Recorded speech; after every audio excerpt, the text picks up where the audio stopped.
Uh, that's fine. We've got 30 people on the call now.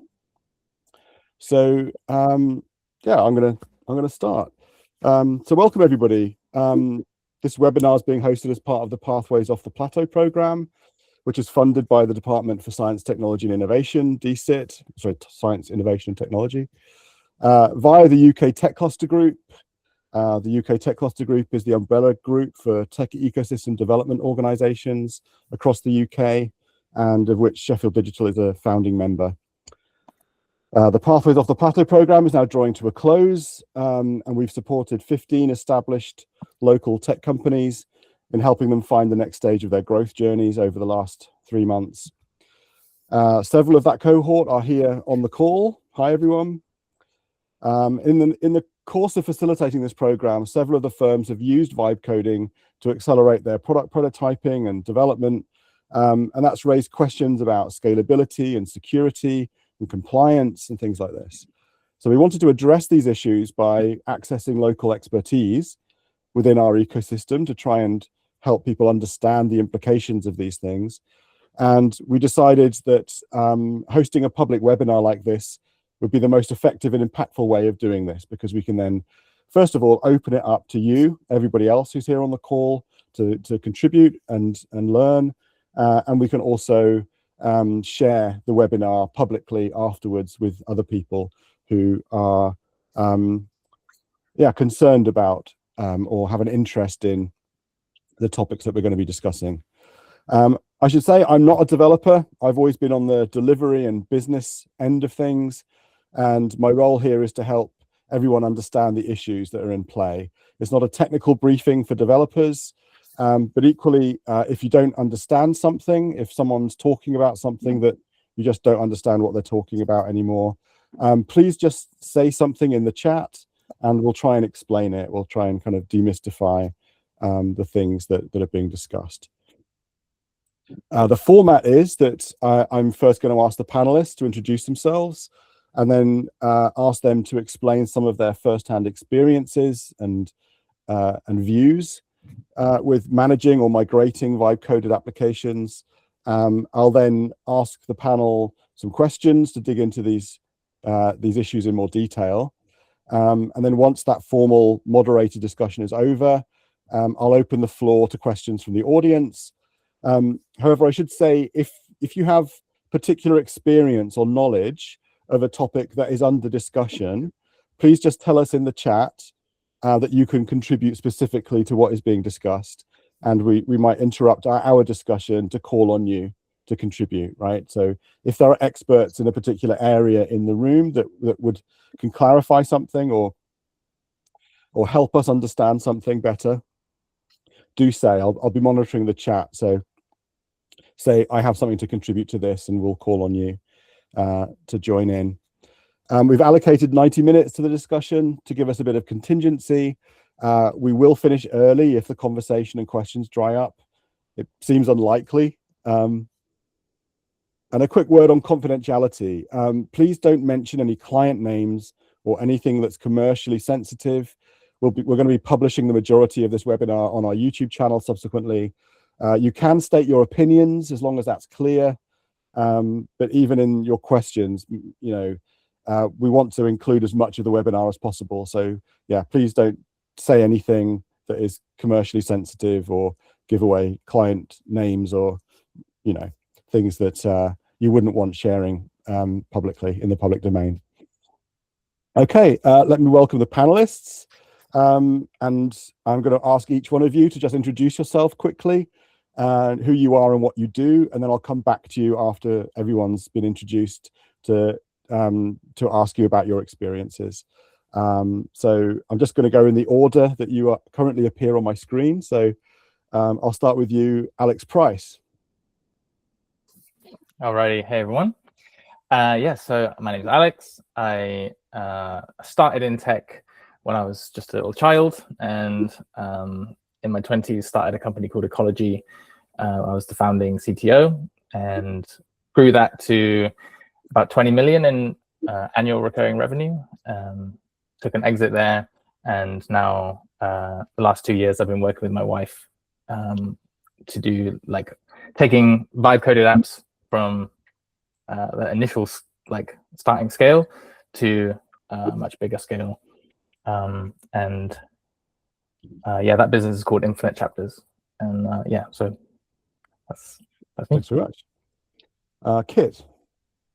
Hi everyone, I'm Kit Barker. I'm one half of a local internet information and cybersecurity consultancy called Relatable Security. So my personal background was originally in AI back in the mid-90s, was my degree there. Very different space to what it is now.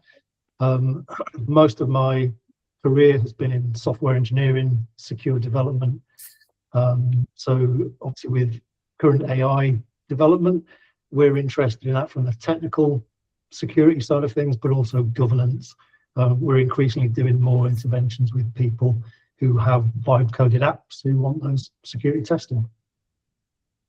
Great, thanks, Kit. Tanni. Hello, everyone. Tanni Moyana. I'm a senior lecturer at Sheffield Hallam University, and by trade, I am a software developer.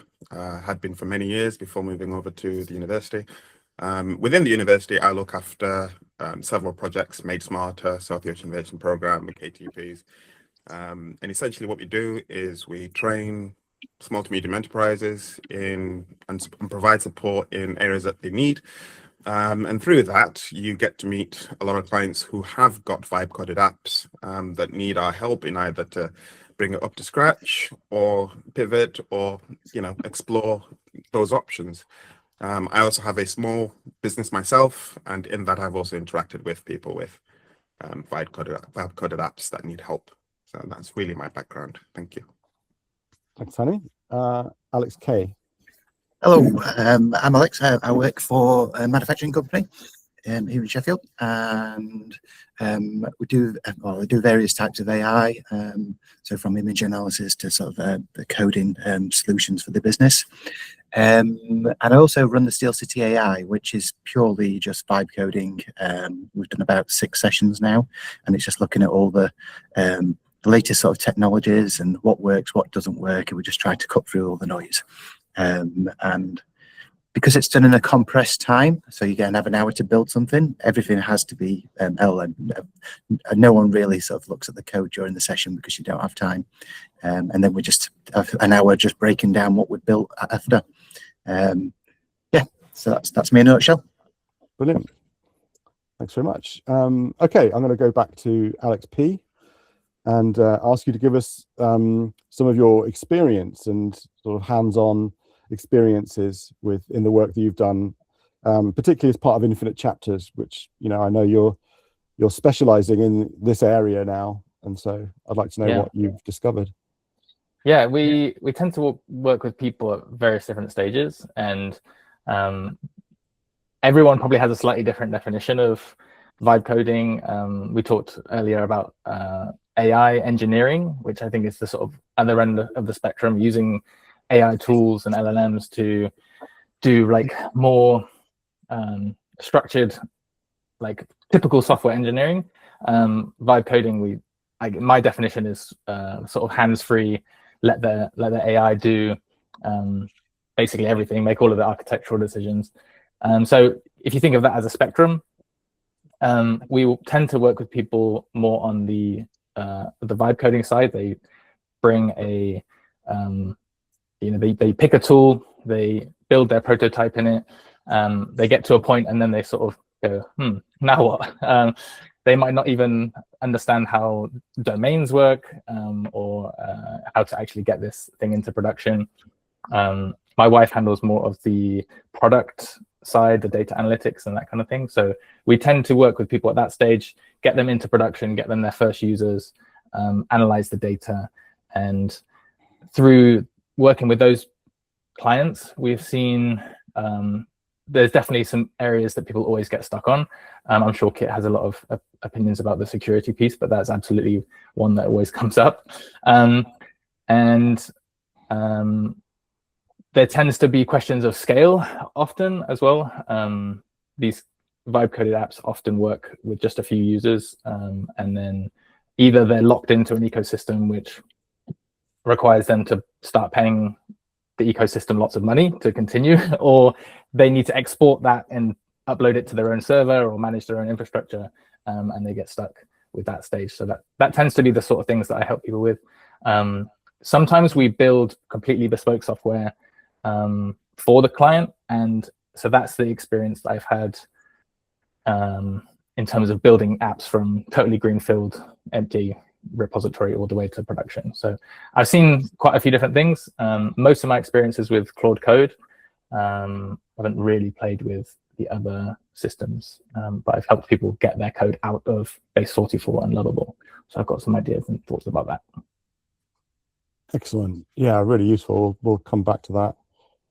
Kit, tell us about some of your experiences recently.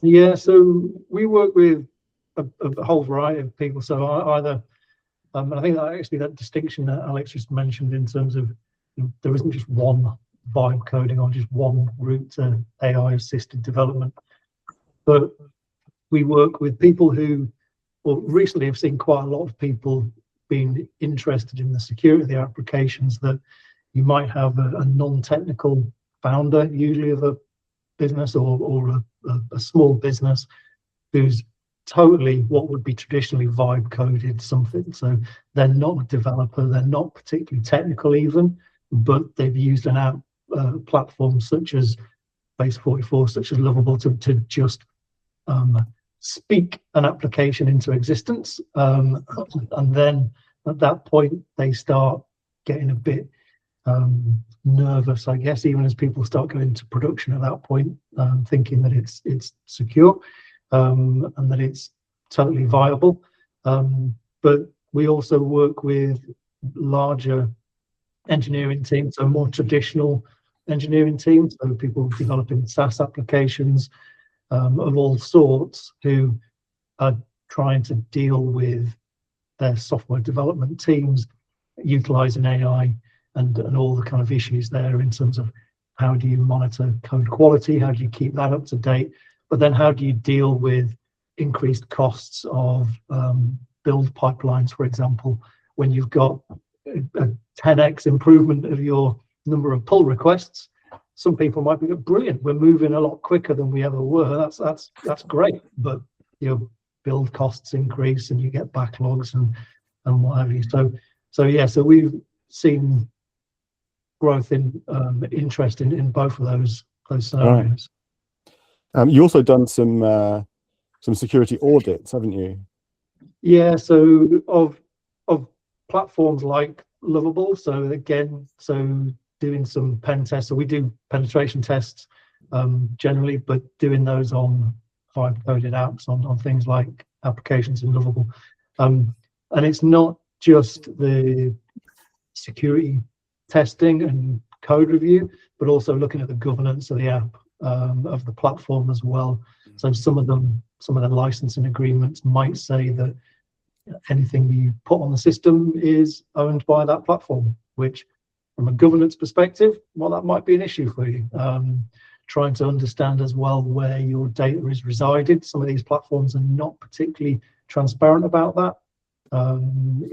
Can you get the hosting in the UK? Can you get it even in Europe? Is it all going through the States?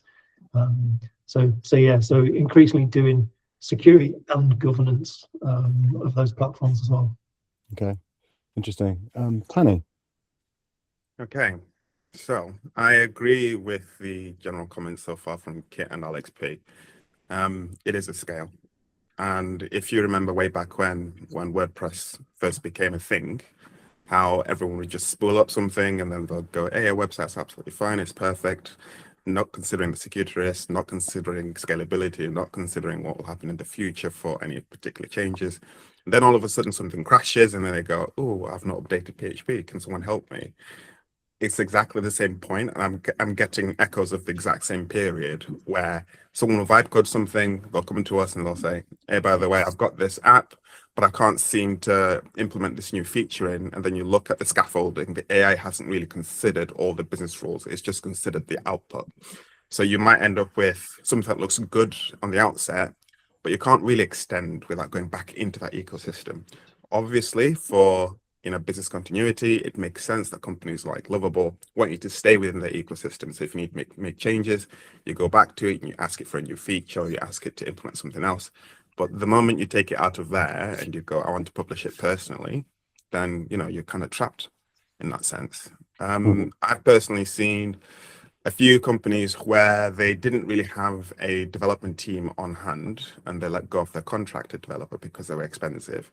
And at the time, Lovable was charging them something like £30 a month if you took up their offer, along with deploying stuff, and then you just pay for a domain and all that kind of stuff. So to them, it looked like a very cheap win. What they didn't consider was some of the business rules that came underneath, particularly those that are society driven. So things like using, natural language in certain areas that might be taken as an insult in one country and a compliment in another. So, the tone and all that kind of stuff that they might not have noticed, but a developer or a UX designer or a UAT person would have noticed when they're going through all the cycles. So it depends really on where you bring in AI development in that cycle. If you're bringing them in, as Alex had mentioned, whilst you're doing development with a development team, makes sense because they can check all that stuff and it goes into the software development lifecycle.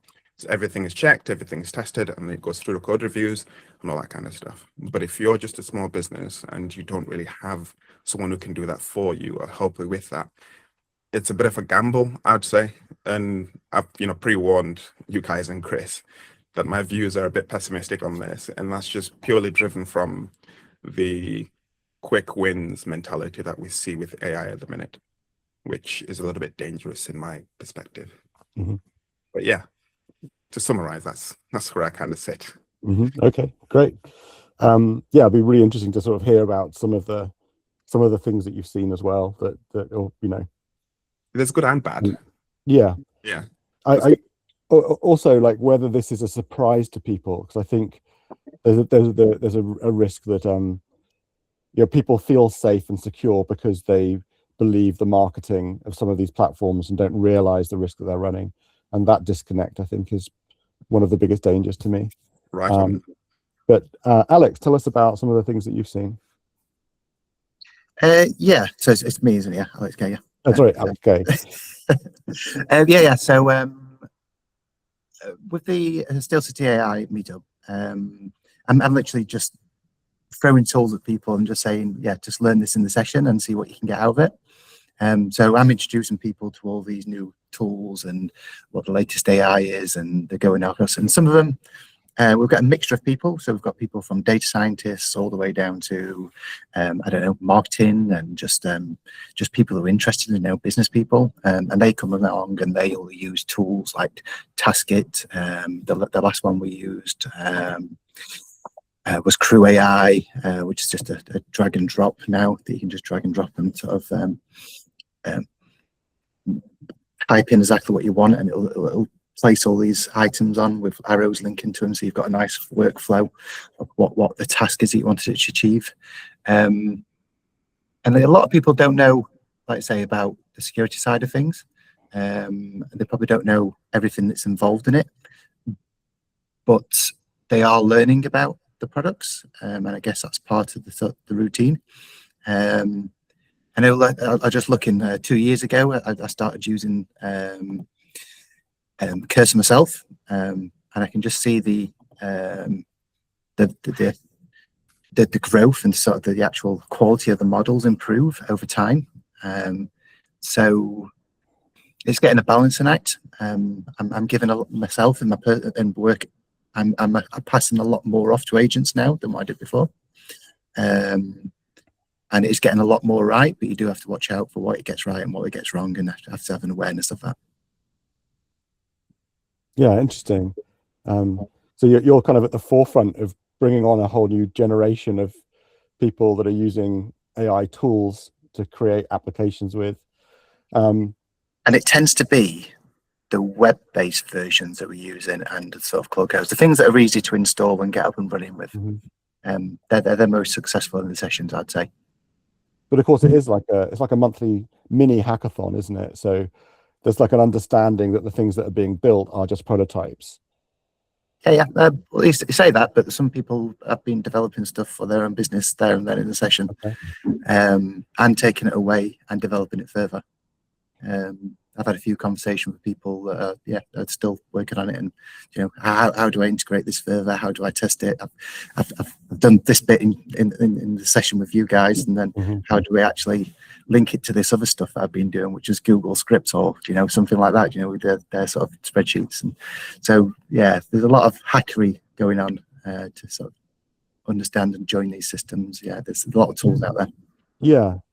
Yes, and there's this argument. I've seen several very well-respected commentators online talk about how the potential is that these tools usher in like a new age similar to the beginnings of the web, right, where suddenly anyone could publish, anyone could create a website and throw something up in the early days, and it was a huge explosion of creativity, and democratization of tools, the lowering of the bar for people to create value, these kind of things. So is that really what we're seeing? Tanni, you take a more pessimistic approach. Maybe it will go in waves, that it'll start that way, but then as we saw with the web, it became dominated by huge platforms that kind of shut off the ability for most people to just build things.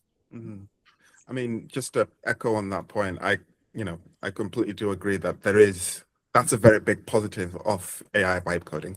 And I really do think, as Alex K and you yourself have said, Chris, that it can be very beneficial and lower that bar and integrate that kind of stuff. The risk that I take a pessimistic view on is when the value of that talent and skill is reduced or removed almost completely in favor of just saving costs and not actually implementing something that's usable. So I know that if you don't really have the money for it, it makes sense to reduce that bar, but to then completely ignore that development experience is where I have issue, because it's a tool at the end of the day, and it's how good you use the tool. If you're just using a hammer to drill something, then it's the wrong tool for the job. Do you get what I mean? So that's where my pessimistic view comes from. It's not a one size fits all. It's a useful tool. So arguably one of the big issues is just the cost differential. So to hire a team to build something is very expensive. It's very time consuming, involves a lot of manual effort, even with AI support potentially, compared with paying a monthly subscription to a platform and then just speaking your app into existence. The cost differential is enormous. So do we think that reducing the cost of having a team of actual developers that are able to work very quickly and be extremely productive because they're using AI tools appropriately could narrow that gap? I mean, go on. I was gonna say, I think that's going to help. I think one of the issues is that the people, so software engineering done well is hard. It's not a simple task, but a lot of that complexity, a lot of that difficulty is hidden. But what people see is the front end. They see the fact that this thing seems to work. It kind of does what I ask it to do, and that's what these platforms provide. But how do you get any assurance that all the other things, all the foundational things, all the security is kind of my big thing, the security, the governance, but even just that this application is actually doing what you want it to do, not just the kind of happy path of can it do this? Yes, it can. What about those edge cases? Or what about, is the domain knowledge even accurate if you're working in something like deploying an HR app or an accounting app? There's a ton of domain knowledge there that if you get that wrong, well, that's a big issue for you or your clients or whoever's using that app. How do you know that bit's right? And that's where I think a lot of the cost of software engineering comes. It's in those things that you can't see. And so I think there's a bit of an education piece to people that are developing software to say, this thing is not just about the shiny front end you see. So while these platforms might be able to deliver that and some of what you want, you're not getting is this whole range of things. It's not an apples for apples comparison. Yeah. You mentioned Alex P. You mentioned earlier architecture. But some of the examples you're seeing, I guess we might call it monolithic. They're not abstracted. They're not made modular. They're not componentized. Could you maybe talk about what that means and what the difference is between something that is vibe coded and something that is engineered? Yeah, for sure. I think one of the core bits that's missing with these vibe coding tools that are sort of one size fits all is the back end testing, and I think this is what Kit was touching on. Like a properly engineered application, even using AI tools, will have a full suite of tests. And there's this term called back pressure that anyone can go and Google. It's becoming a common term. But back pressure is essentially the way in which you create a wall or a floor that the AI can't go past. And so it's not that you're trying necessarily to prevent the AI from getting it right first. Trying to get the AI to do it right every time and have no failures, but you don't want any repeat failures. And so when you create a system that has this like a good back pressure, has good automated tests, then you can compound the acceleration effect of an AI system, and that's something that I personally try and do in all of my client work. Okay, let's just. I think that's a fascinating idea, but I just want to make sure that everybody understands what you're talking about here. So I'm just gonna reflect what I think I understood from what you just said quickly before you continue. So what you're talking about is when you make changes to a system, you don't want, if you make a change in one part of the system, it might affect another part of the system, even though those might seem unrelated from the front end. In the back end, there could be a connection between them, and that a change you make in one place affects another place. And you prevent that from going unnoticed by making sure that you test everything fully every time you make a change. We used to call that regression testing. You basically test the entire system every time you make a change. And what you're talking about with back pressure is when AI makes a change, you don't want it to make a mistake somewhere in the system twice, right? Yeah. Like make them the same mistake twice, or reintroduce an error from earlier because it hasn't actually used its most recent understanding of the system. It's somehow used something from earlier, and it has reintroduced something that was fixed 3 months ago. Yeah. And so that's what you mean by back pressure. There's this pressure that forces air bubbles out of the system, which would be the errors that are creeping in every time you make a change to the system. Yeah, 100%. And to touch on your point on architecture, a good app and a good architecture will have these beats put in, right? The automated tests, and the test-driven development that someone put in the comments is a great way to do that. If you are vibe coding and you're using test-driven development, make sure that you are at least looking at what the test is trying to test, because it's very easy to just go, yeah, great tests, but you don't actually then know whether the test is testing the right thing. So TDD is great, definitely do that. But the architecture piece at a higher level, when you reach a certain scale, you're going to need to have certain parts of the app handle more stress than the rest, right? So there might be one part of the app that handles lots of requests, and if you have a system that you understand, you might be able to scale just that part of the server. But if you don't understand anything about the way that the system is architected, it's just going to slow down and you're not going to know why.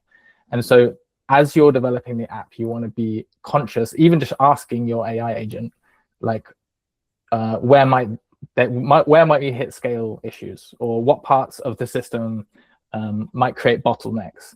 You can just ask it that in natural language, and it will give you a good estimation, or get an external bit of advice. But I think that pretty much covers the architecture piece. Okay, so when you talk about software architecture, you're really talking about how to separate a system up into pieces. Because for both of these reasons, because you don't necessarily want to have to retest every single thing in a complex system every time you make a small change. So you want to isolate the impact of a change to just the component, or the piece of the system. But obviously in order to do that, you have to have each of these pieces communicating with each other. But then also, as you say, because some parts of the system might need to scale differently. They have more use than other parts of the system. So you don't want to have to pay the money to scale everything, right? Yeah, you want to be able to just pay to scale the pieces that are important whilst the rest of the system keeps running.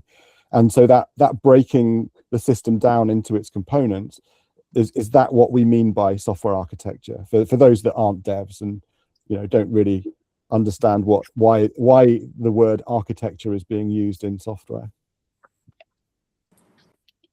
Is that a fair? Yeah, I can talk to that. Yeah, I mean, I think so. If you imagine the architecture of a building, different rooms have different functions, and you can think of it in the same way.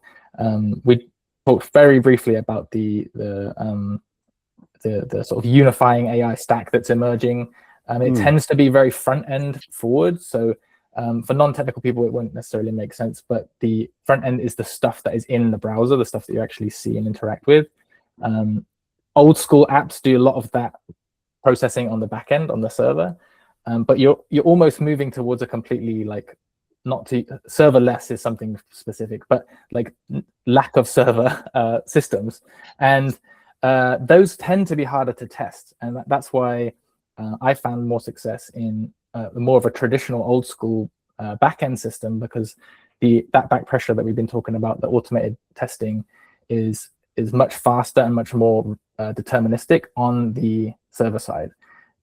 If you have a very client-heavy, front-end heavy website, an app, you have to do a lot of manual testing, or you have to spin up a virtual browser and get your system to do that, which is very time-consuming and slow. Just for example, I have an app that has over 500 tests, and it runs in about 30 seconds. And so if you were going to do that much testing in a client app, you'd be there for about an hour waiting for it to do its thing. So as your system grows and you're doing more and more of this testing, you kind of need to optimize for these things, and unfortunately you have to do that early on in the architecture piece. Okay. And I would say as well about the architecture is about making sure that things are in the best possible place as well. So if you think about, I know you're designing a new kitchen, for example, there's a concept of the working triangle, isn't there? I think where you want all your key units and applications to be within easy reach, and anyone can design a kitchen, but you notice the difference of one that has been designed by someone who really understands how food preparation works or how kitchens are worked, and you go and you go, actually this just works really well because it's been thought out and it's been designed in such a way that fits the purpose that it's going to be used for. That's a real skill in kitchen design and in software design. And so again, that's another piece about the architecture is so presumably there are implications for security in architectural choices as well. So what kind of things are those, Kit?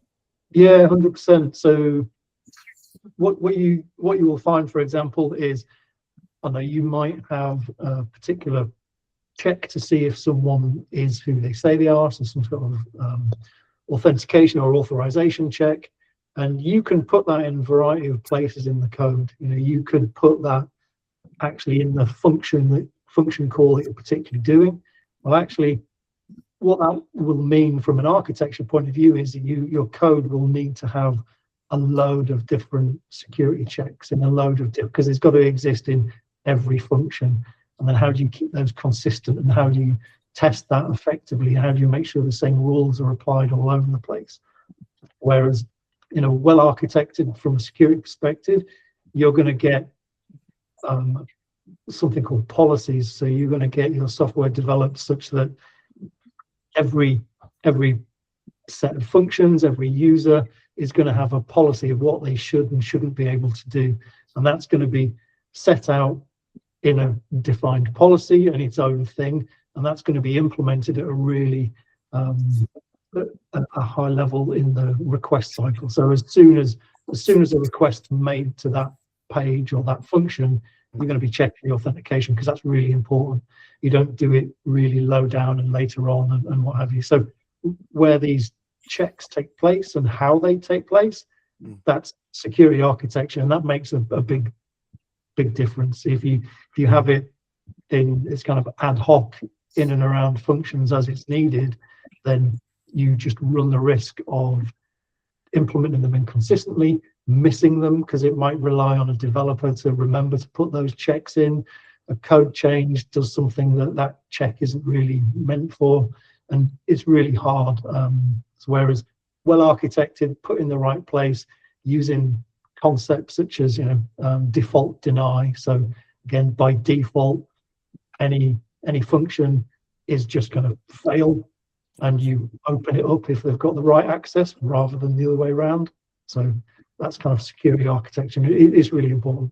Yeah, that would seem really obvious. So, but I guess unless you actually tell the computer that that's what's happening, it doesn't necessarily do it automatically.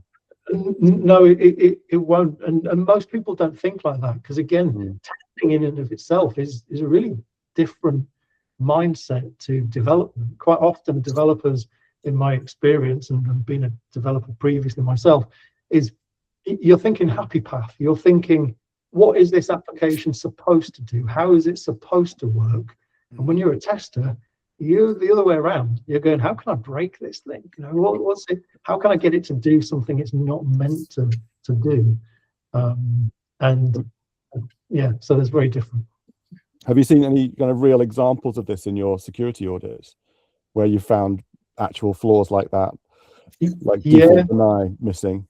Yeah, all the time. I mean, that concept isn't really understood particularly. So, you won't see, one of the benefits actually of reviewing something like Lovable is that you can see the full chat transcripts of what the user has requested to make that app. And you get to see some of the ways that people work, and then the way that the AI interprets that. So, for example, we see quite frequently where they start off with this really good security model, and you look at it and go, that seems to be working well, that seems reasonably well done, and then the user will say, oh, as a manager, I need to be able to do this thing, make it do that, and the AI will go, okay, done, and they'll test it and go, great, as a manager I can do that. But it's done it by effectively making the manager an administrator or whatever. It's implemented it it's done what you've asked for, but it's not really how it should have done it. So you get a lot of those sort of things. And actually Alex's point about the front, more development happening like on the front end now. Databases, so Superbase, which is used a lot in these platforms, and that implements something called row-level security, which again is a way, how to describe that. So rather than in a traditional database or a traditional web application, your database is probably hidden from the internet. You can't access it publicly. Only the web server is going to be able to access that database. And so your web server will access it with quite a high level of privileges, because it needs to be able to see all the data, write all the data, etc. Something like Superbase will work slightly differently in terms of it's designed to be publicly accessible, because it will interface with these front-end frameworks. So just ignore the back end and just interface directly with the database. And every user will have their own account on the database, and you restrict what people can see at the table level. And you say this type of user can only see these rows. This type of user can only do these things, or you can only see your own posts or whatever it is. And that's quite a complex, different way of doing things. And language models on these no-code platforms can get really confused with that. So I see quite frequently where people will have the anonymous key, which is just a publicly accessible key for accessing the database, can return all sorts of data that shouldn't be, user tables, etc. And that usually is because the user doesn't understand that that's how the application is working, and the language model is trying to do what you've asked it to do. And if those sort of things conflict or get into any confusion, the LLM is going to revert to being a helpful assistant and do what you want. Right. So, and you're saying that because all of that is in the front end, i.e. it's executed in the browser in JavaScript, that database key is accessible. Yep. So yeah, you can extract the database key by going to the website and knowing where to look for it. Yeah, definitely. And a lot of things like filtering of records as well, we see quite often is done in the front end. So the JavaScript is so you go to a website and you say, show me a list of records, and it only shows you the list of records that you own, and you think, great, it's working really well. It's secure, I can only see my records. But if you to inspect the network traffic and just look at, in DevTools, so you just open it, which everyone can do in their browser, and what you see is that page is making a request to the database, pulling a list of all records in the system, and then the front end is filtering it to only show you the ones that you should see. But anyone who knows how to open DevTools can see everything, and that's a common mistake as well. Wow. Tanni, did you have something you were going to continue with? Alex and Kit have just completely shown exactly my thought process right there, and I absolutely love their explanation. I just wanted to go back to 2 points. One about cost, which was, where do you want to front load that cost? Do you want to have a cheap, quick spool up and then push that cost a bit further back when you have issues, like as Kit has mentioned, when you have those security concerns and then you have to go back and rebuild stuff in the proper way? Or do you want to follow some consultation rules and go through the whole coding standards and having things done and viewed by a developer who may use AI assisted tools, but at least you'll know that it will be, regression tested and things will actually make sense. As Kit has mentioned, all of those quick tests, a person who isn't a developer wouldn't necessarily even think to check the network tab. They wouldn't even think to do any of that stuff. But any developer worth their salt, the first thing that they do is do test for their little function or any component that they've built and make sure that it does work and it's actually secure and it follows the coding standards and everything else. And if it doesn't, then it's picked up by someone else who does a code review or a peer review and checks and says, hey, by the way, you've missed out on this thing. I've met a few developers who, are incredibly bright, and they still respect the code review from anyone, even a junior that started in the business, because it's a second pair of eyes.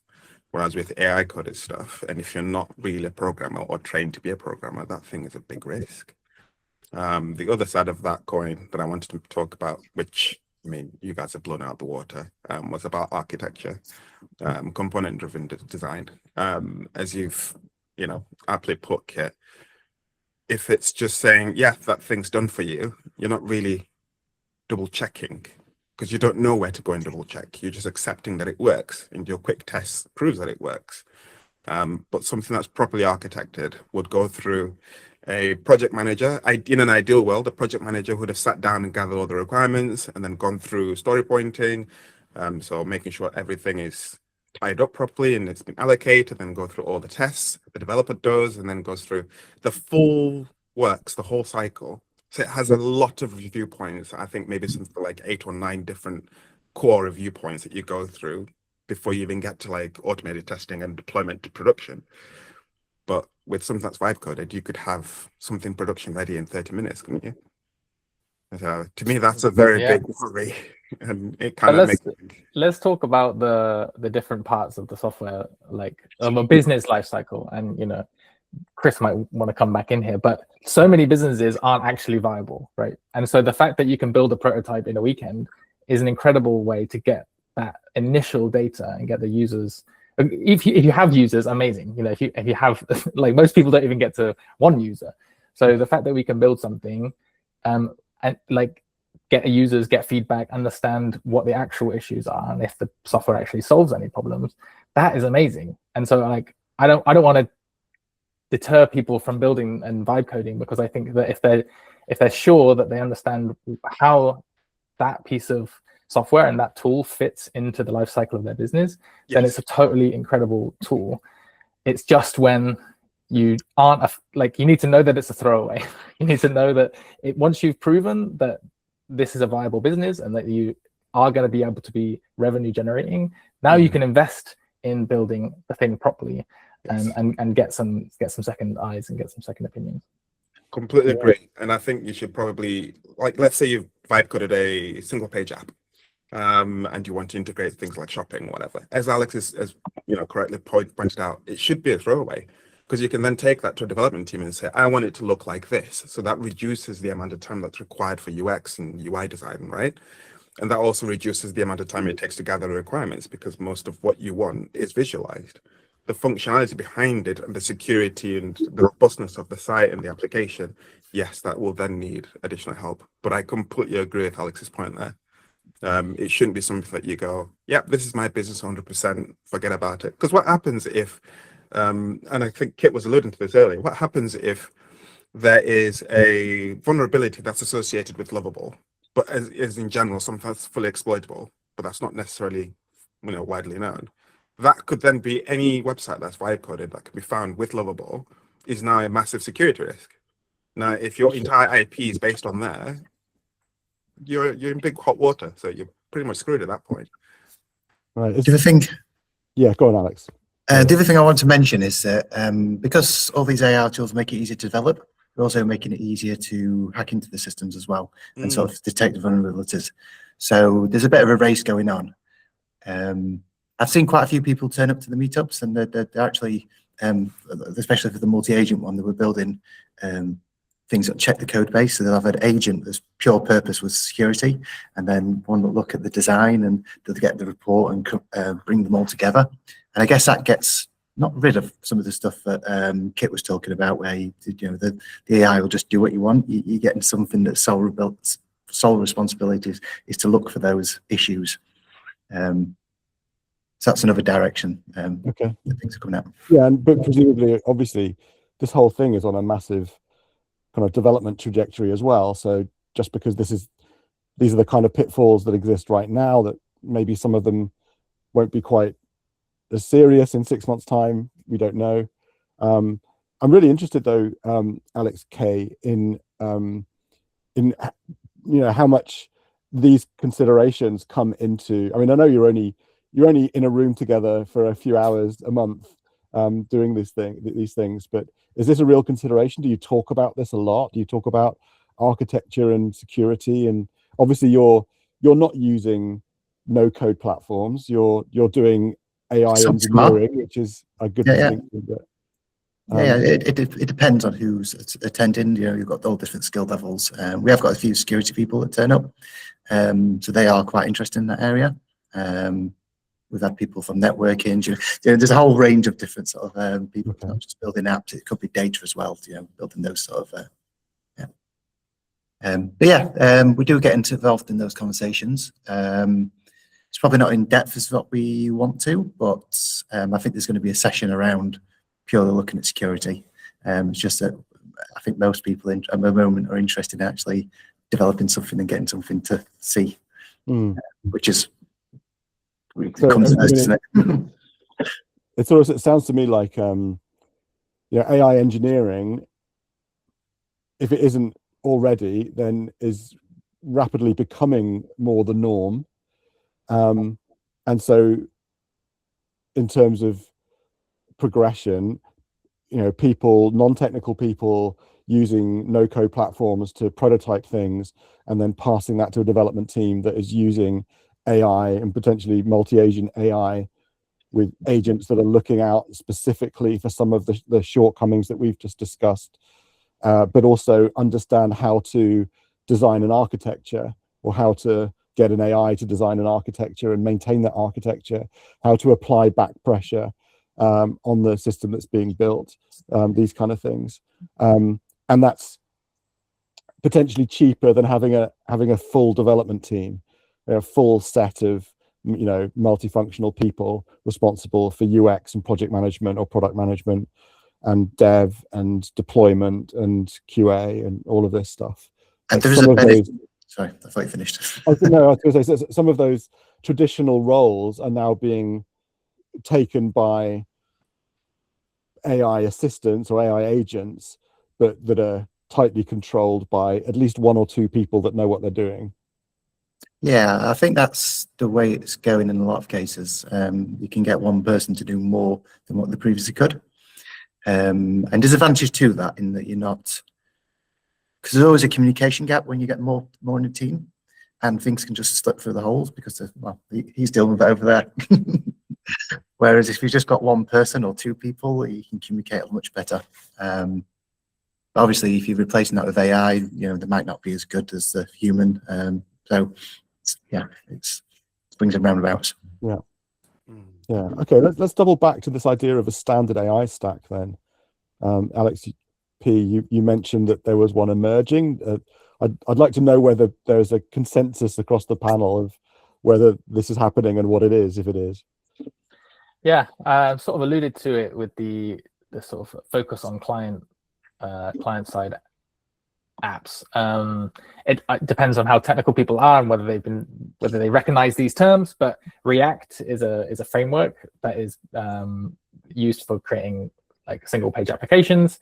Next.js is a wrapper around React that creates server-ish React apps. They're hydrated on the front end, so they're still very much like single page applications, but they render on the server. Sorry, hydrated. What do you mean by hydrated? Hydrated is turning an initial set of HTML and CSS into a live single page application. So instead of the application being all in JavaScript, you get the initial load and the initial payload being a standard server rendered HTML and CSS website, and then it gets all of the JavaScript injected into it. So just to bring that into a bit more concrete terms, so you get a powder and then the server hydrates it with the actual code to execute on the website.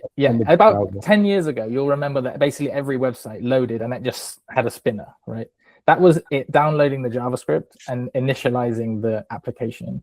Now you'll feel like most applications load pretty quickly because the initial payload, what you see, is rendered on the server, and then they'll behind the scenes put all the JavaScript in. So it's a way to make applications feel quicker. And Vercel, who's the company that created Next.js, have invested tons of money into the React ecosystem, and they've essentially become the go-to React framework. But what that means is you have to deploy your application on Vercel, their hosted paid server hosting system. So you're sort of vendor locked the moment you pick Next.js. And that has, from what I've seen, been almost the universal choice of these app builders. And Kit mentioned Supabase, which again is the backend. It's not really a backend, but it's the database provider for these client-side apps because you don't need a backend. And they've realized that the backend is the bit that most people get stuck on. You need a data source and you need a front end. And so if you forget the backend, then you can just build an app with those two things. So you have your data in the database inside Supabase, and it can go straight to the browser where it is rendered in Next.js. So you've skipped the backend, you've skipped all the security and all of the good bits of the backend. And that seems to be the default stack that any AI app is built with when you just ask it. If you don't direct it to build it with a certain framework or a certain set of requirements or considerations, then it will almost always default to Supabase on the back end and Next.js on the front end.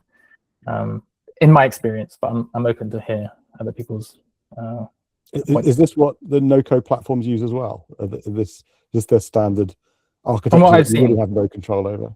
yeah, because they can use React hooks, which is the sort of the client-side reactivity system that React has. They use Supabase has a hook system, so they know that they can just use this like really reliably, and they can wrap the Supabase hooks in their own infrastructure, which means you're then locked into base. I know that base 44 does this. I don't know if Lovable does it, but I assume they do. It means that you're stuck in the base 44 ecosystem because you have to go through their hooks to get to the database. Yeah. Right. So Lovable is, I think, a little bit easier to get out of. It has fewer of those hooks, but and Lovable does a lot of its stuff in TypeScript. And I think, I think that you will naturally get some kind of coalescence on a particular stack, because models, if they can be trained on a certain set, then they can get better at those sort of things. And yeah, so I think it probably is inevitable at some point. And that's not necessarily a bad thing. I think if a stack is good and works well for the purpose, then that's fine. Be more bothered about how easy is it to move away from the platform should you wish to host it yourself or scale it in a different way or whatever. And I think as long as you can do those things, and as long as you're aware of the pros and cons of that, then I don't think it's necessarily a bad thing. Yes, and of course, as well as those issues, there's all the compliance issues and the data and code ownership issues. And I know that can differ not just between platforms, but also depending on the subscription tier within a platform. I know, you have to pay Lovable at a higher subscription level in order to retain the ownership rights to the code that it produces, and obviously that then presumably makes migration easier if you do, or certainly hard or impossible if you don't. Yeah, and not just the any code that it creates in Lovable's instance. It's actually the data you put into the apps as well. Unless you're on a business tier and explicitly opt out, any not personally identifiable information that you put into its platform, it has a global permanent kind of royalty-free license to use your data for whatever purposes it chooses. And so that is, depending on what data you're putting in there, that is either okay or really scary, somewhere in between those. Yes, notwithstanding that you're obviously committing to proprietary technologies run by generally American companies. So as the UK and Europe build out their sovereign data and AI infrastructures, you might fall foul of that as well. There are issues. We probably won't go into kind of what that means longer term, but that's certainly a consideration, isn't it? We've got just under half an hour left to go, so I'm going to open it up to questions from those that are here. So if anyone has a question for our panel, if anyone has if we've touched on something that you'd like us to explore a bit further or get some answers to, please add your question in the chat. We've had two so far that I've answered. Yeah. I don't know if this is correct for the rest of the panel. I've just answered to the best of my knowledge, so please do correct me if there is something I've missed. The first question was from, they're both from Mark Driver. Android initially asked test-driven development, which Alex P had answered and said, yes, that's correct. Mark had asked, would you say fundamental and basic knowledge of how everything interacts in the backend is beneficial for anyone to look at vibe coding? Which a follow-up was, he's currently on a course in Barnsley. and to gain the fundamentals and all sorts. I would personally say yes, any knowledge that you can have would absolutely help. Most of the time, at least in my perspective, clients that have come to us without any knowledge have essentially ended up being ones that you sit down and do a full business case revision with. So basically working out what was the purpose of the site, what are the initial requirements, where do you want to go, what are the issues and all that kind of stuff. Clients that had some knowledge came in with that review partially done, which sped up that process and made it a lot easier to interrogate both the site and also the client on where they think that it should be and how to get there. So any knowledge you can have absolutely works perfectly. It helps you massively. This is why I personally have a bone to pick with AI vibe coding, where it kind of takes the fun out of, fun is the wrong word, the enjoyment and the reward that you get from building something of your own. I'm not saying that you shouldn't use AI to code. I'm saying that you should use AI to amass the knowledge to help you code. And then the tool itself should be there to help you get a function that you might not have skill to do. But as Mark has aptly put, you should absolutely build that knowledge behind you. You just don't want to trust something that just creates whatever for you and you hand the keys to your business for. I'll shut up now. Yeah, obviously it's not always feasible for people to learn computer science overnight in order to be able to create things that are safer. But I think it's important for people to understand that some of these solutions aren't the full solution, or if something is successful, if you prove that something works and you want it to scale and it's business critical, or you plan to kind of rely on it, that you might have to re-engineer it. You might have to get it somewhere where it's much better engineered and you can control it. The question here from Nathan Green. Do you think AI will eventually replace software developers entirely, or will there always be a need for human engineers? That's question one. Let's just answer the first question first. So that question, I want to tie it in with this other question that's kind of hasn't really come up yet, but it came up when we were discussing this last week. And like, what's the experience like for devs who are doing AI engineering? Is the fun dying out? God. Okay, I'm gonna sound like a broken record here. Really sorry, guys. From my perspective, having done the trade in software development, yes, the fun does die out. You go from figuring out how things will connect to each other, building interfaces and everything else, and like in C# for an instance, all the way through. Now you just essentially sit down and you ask it to do a certain thing, and then you're just reviewing code. Something that used to be Friday afternoon job of reviewing code and tidying things up and speaking to juniors, mentoring and all that kind of stuff has turned into what becomes your day-to-day job.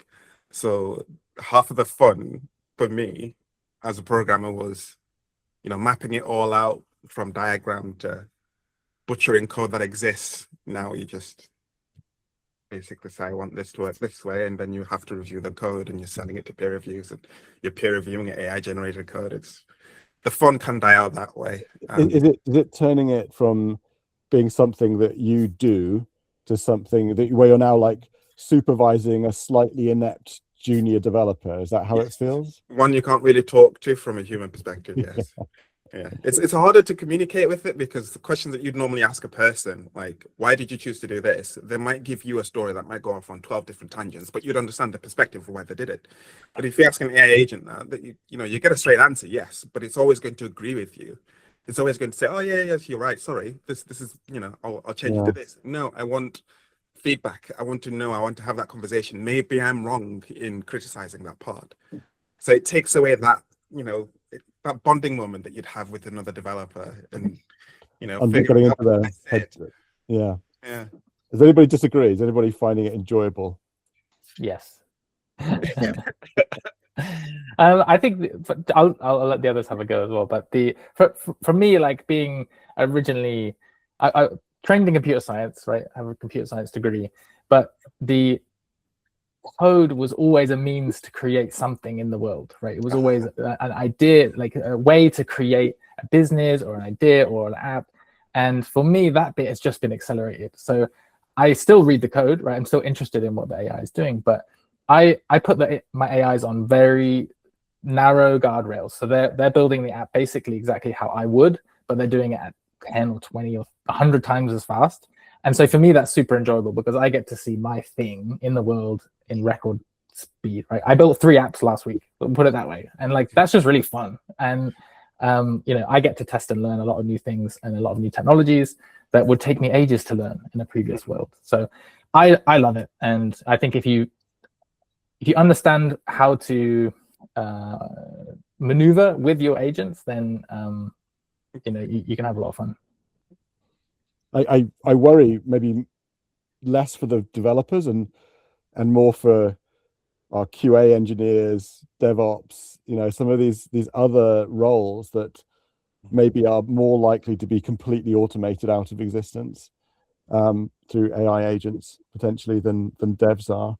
But it does raise the second question that Nathan posed, which is, you know, is the industry just divesting itself of opportunities for juniors? And those juniors need to become our seniors of the next 10 years time or 5 years time. So is the industry just cutting itself off from its talent pipeline? Oh, sorry, go on, Alex. I was just going to say, I saw something the other day that's saying that there's more developers being employed at the moment. So I don't know whether it's true that there's going to be less developers or juniors. I think it's changing. We're all moving up the stack. But some of the lower skills you're probably not going to learn because a coding agent can do those well. And yeah, so yeah, I think that's. I mean, so certainly a lot of devs are being re-employed. There were a lot of devs that were laid off because of AI. Yeah, but because AI presented a great excuse to lay off a lot of people that, you know, were unsustainable in some of the larger tech companies, and are now being gradually re-employed. Do we think that the you know, the junior opportunities are still there, but the way that we train devs needs to change to account for the fact that they will be marshalling AI agents to do a lot of the work, the drudgery? Yeah, I mean, I think that, and I think it depends what you, again, when you say a software developer or a coder or whatever, you know, what do you mean? If you mean someone that can just write software, then I think that will get replaced by AI. But the engineering side of things, the architecture things, I think and I think I'm more aligned with Alex, or both Alexes on this. I think for me, the writing the code was always a means to an end. You know, I'm solving a problem, and code is just the way I do that. And so I think getting people who are using AI they're still doing the human is still doing I'm thinking creatively about how to solve this particular problem and applying my knowledge and expertise to it. And yes, the AI, I might be offhanding that to the AI to actually just write the code. I think you will get fewer junior developers learning to just code, but perhaps we start earlier teaching them about the domain of software engineering, of understanding how they solve problems, how they work possibly with other parts of the development life cycle. So how they work more with the product team to understand and encapsulate requirements, etc. I think those sort of things, they're going to remain for quite a while.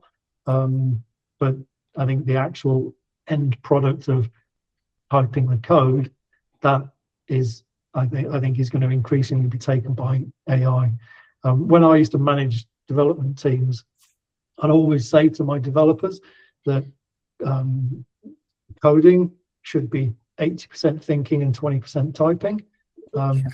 And if you're doing it the other way around, then you're doing it wrong.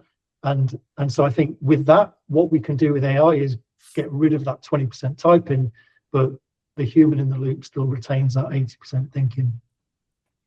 Tanni. Yeah, sorry. absolutely brilliant point from you both, and I think that shows the difference in cultural approach. Because for me, the solving the problem was like a puzzle.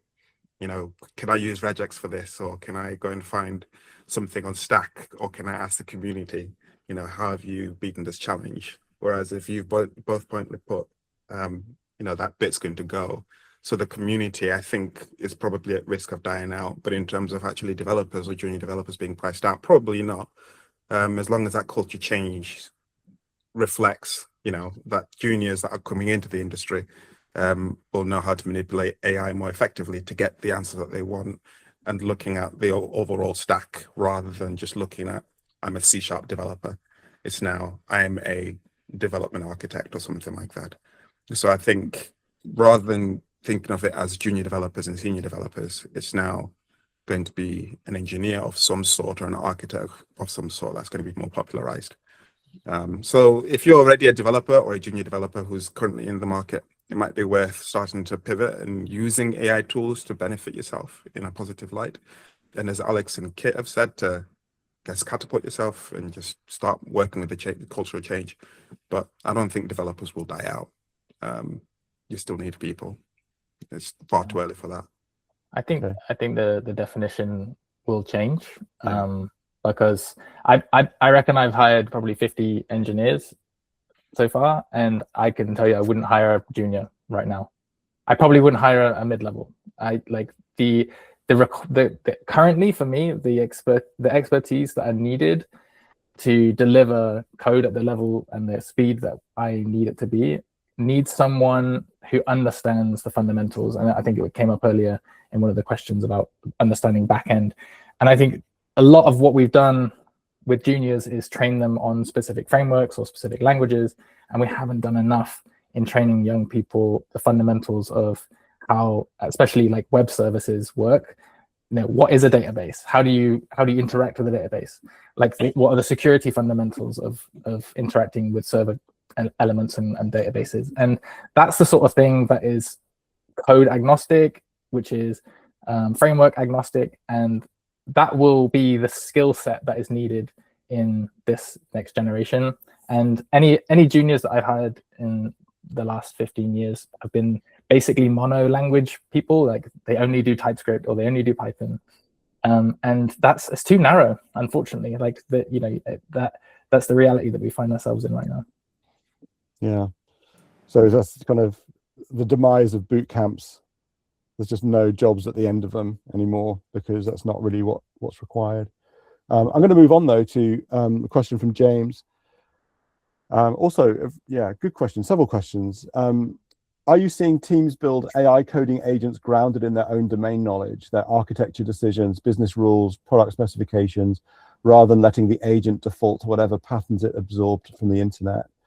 For established businesses with years of accumulated code base and domain expertise, how do you actually capture that knowledge in a form the agent can use? And is there a risk that you just encode your own technical debt instead of escaping it? That's a really good one. I've not seen anything as robust as that. I've seen submitting your documentation, so the coding standards that you've written for your business, and submitting your previously done apps and saying, can you build something similar to this? But as you've pointed out, there's tech debt that goes with that. There's business issues that go with that. It's nothing is fully robust. And the follow-up question from James perfectly encapsulates the experiences I've had, where they still have the ability to use AI agents to help developers code or to streamline, and still the CEO has gone off, well, a stakeholder has gone off and built something. You know, if I'd coded something really quickly in the space of a meeting and gone back to the developers and said, create something that looks like this, I did this in half an hour, can you do it in 2 days? Whereas that app would have normally taken something like 6 months. Well, just to reiterate what James's second question is. Yeah, so kind of follow up from each other. When a CEO can talk an app into existence in an afternoon, what actually happens to product design? Does the process get faster and messier, or does it just move from wireframes and sprints to the quality of the conversation you have with the AI before you build anything? And if the spec is now the highest leverage artifact, who owns it? Product design, or the founder who had the idea at 11 p.m.? So I think these, I mean, obviously these two questions are connected, and of course it's contextual. Like it depends on, you know, what kind of code base and what the systems are and the behaviors and coding standards and everything else. So what is that domain knowledge? Like, do you want to refresh that domain knowledge, or does the domain knowledge actually contain a lot of very important hard-won knowledge about how the system you know, needs to operate? I think it's really contextual. I've, you know, having worked on a bunch of government systems that are heavily regulated, you know, there's a lot of very hard-won learning in the systems and why they run in the way that they do. And as you know, banks have found out, if you try and, you know, replace a legacy stack, you know, you might get some wins, but you also put your whole business at quite a significant risk. But also just doing that in the first place could allow innovation to flourish from anywhere, whether it's the CEO at 11 at night vibe coding something up, or anyone else in the business having an idea for something. If you have built an infrastructure that allows you to very rapidly develop things with the guardrails that your particular business or you know, environment requires, then, you know, your product pipeline should be much quicker. You know, you should be able to get from prototype, no matter where it's come from, to something that you could actually get into production much quicker and much more, you know, in a format that you can support, because it's been built with AI that already understands the fundamentals of how you architect things and, you know, what your security protocols are and things like this. Is that would be my opinion, but if anyone else sees it differently, I'd speak up. Alex K. Yeah, just go back to sort of James, some of the sort of things that are coming through. So agent skills is probably one solution. We can build up a markdown file of code and sort of text descriptions about any particular processes. So that's something that you can build into there. And the context windows, again, much bigger than the models, which allow this to run more favorable to sort of the desired results. So you can put all those logic and whatever libraries you want to use, examples, and so it knows how to actually build in a more repeatable way. Yeah, I guess Alex P, you mentioned guardrails earlier that you use. Does that allow you to build 3 apps in a week? What are the kind of things? What are the kind of how have you trained your AI assistants to be able to do that? I got 2 points. One, I'll answer your question first, then I'll go back to the other one. So I built essentially a starter kit that I base all of my apps from. This is a web-based system, so if you're building a native app, slightly different. But essentially it comes out of the box with authentication, good database defaults, and like all of the things that you might expect there to be normally issues with. So I built that once, and now every time I start an app, I clone that repository and I start from there, and it has everything baked in. It's on my GitHub. If you want to go and find it, we can link it to it. But the second point I wanted to come to was, if something is built in an afternoon, then it probably doesn't have much value, right? So the business, like everyone's business mindset, is going to have to change away from the actual software solution itself being valuable to the data behind it, or the particular IP, or the particular way it integrates with the system. That's where all of the value is going to be. So I'm less concerned about apps that are just, you know, being spun up, you know, overnight, because I don't think that those are going to have any kind of moat. I don't think there's any way to protect that IP. Anyone else can just do the same.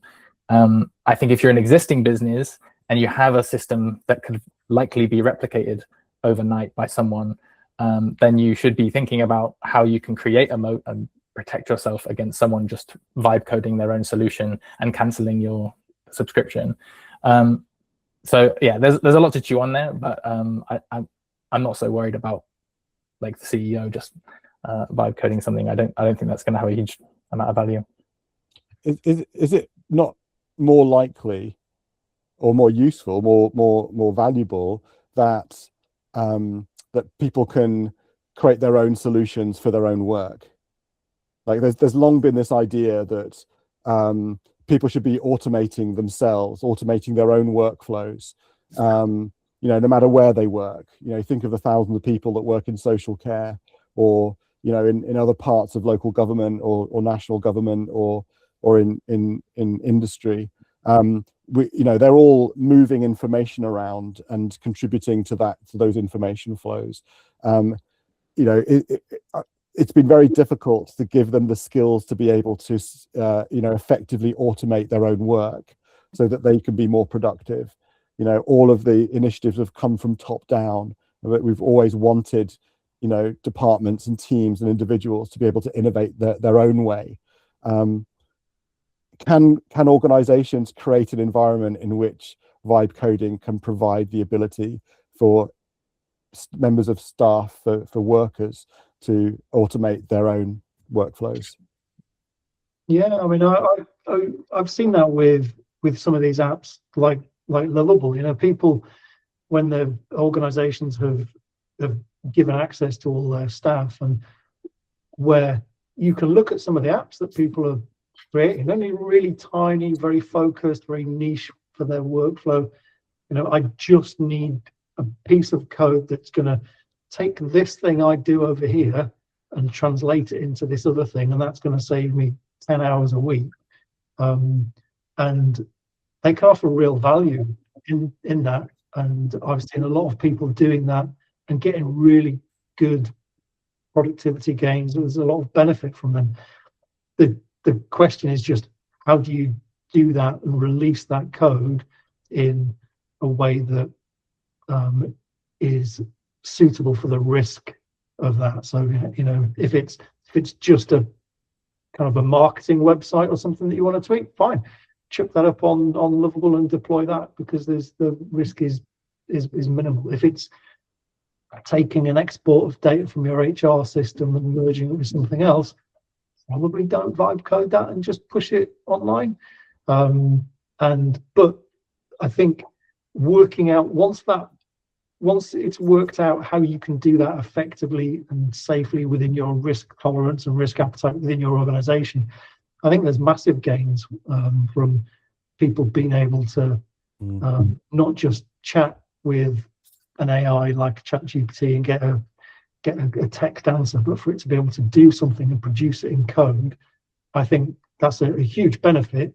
You just need to do it in a way that gives you assurance that it's protected and done properly, really. Anyone else? We're going to bring this to a close. There's a couple of minutes left. Andy Stratton from the University of Sheffield says, end user development is much easier and more powerful, but non-trivial usage still relies on a mindset that developers have learned. Yeah. But yeah, any final thoughts on this?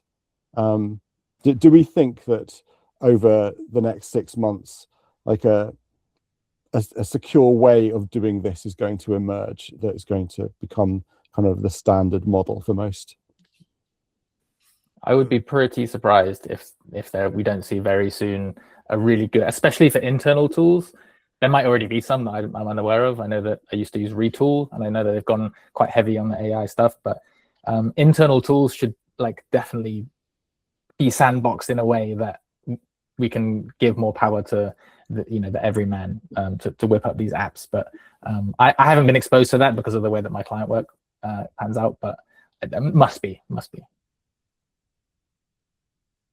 I'm going to go slightly more pessimistic and go, people generally think about security last. So I would be surprised. It will be amazing if it was, and it would be brilliant, but I don't think so. I think people will focus on the platforms will focus on getting adoption onto these platforms, onto their own platforms, and I think that will continue. I agree. I think, sorry, Alex. I agree. I think until we see something newsworthy where a big giant or something has been compromised, then that will come out, or at least be prioritized. But I agree with Kit. It's going to be a while until we see something that we can confidently say this is robust and secure, from my perspective. But like I said, I'm pessimistic on this topic. Sorry, Alex Kelly. I think that agents, we're going to ask them to do more and more. So we're always going to be pushing the boundaries, and security is going to follow. Fair enough. That's fantastic. Thanks all four of you for joining and being such a great panel. Thanks everybody for contributing, and I hope it was really useful. I hope you've learned something. I hope you have a better understanding of some of the issues involved in this topic. I'm sure the topic's going to run and run. And what I would say to everybody, if you want to talk about this, if you want to have conversations about this, a really good way of doing that is to come to GeekBrekky, where we have a drop-in networking breakfast from 9 o'clock every Friday morning. You'll find several of us there having a coffee and chatting about all sorts of things, including the implications of vibe coding and AI engineering. So until then, thanks very much. Thanks to the panel once again, and thanks everybody for joining. Thanks for hosting. Cheers, everyone. Thank you.